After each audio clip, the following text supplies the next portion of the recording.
राज्यात देखील 1 सप्टेंबरपर्यंत पाऊस असणार आहे, पण ते काय होणार आहे, 10 मिनिटाचा, 20 मिनिटाचा, अर्ध्या तासाचा असाच पडणार आहे, सर्वदूर पडणार नाही.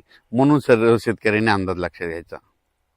आणि त्याच्यानंतर पश्चिम महाराष्ट्राकडे सोलापूर जिल्हा, सांगली जिल्हा, अहिल्यानगर, पुणे या पट्ट्यातल्या जे शेतकरी आहेत त्यांना देखील सांगू इच्छितो की तुमच्याकडं सध्या तरी म्हणजे 1 सप्टेंबर पर्यंत तरी मोठा पाऊस नाही, म्हणून तुम्ही तुमच्याकडे जर पाणी असेल तर तुम्ही तुमची व्यवस्था, धन सुकत असेल तर पाणी द्यायची व्यवस्था करू शकता.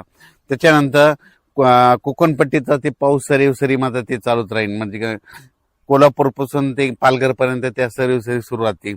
नाशिककडे देखील अशा पाळ्या येत राहतील, सरी येत राहतील. तिकडे काही खूप मोठा पाऊस नाही म्हणून हा अंदाज घ्यायचा.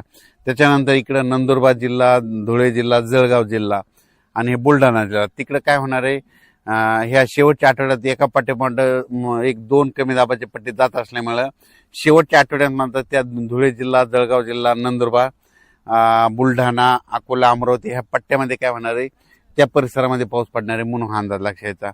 पण राज्यात सर्वदूर सगळीकडे पाऊस पडेल असं काही सध्या तरी परिस्थिती नाही.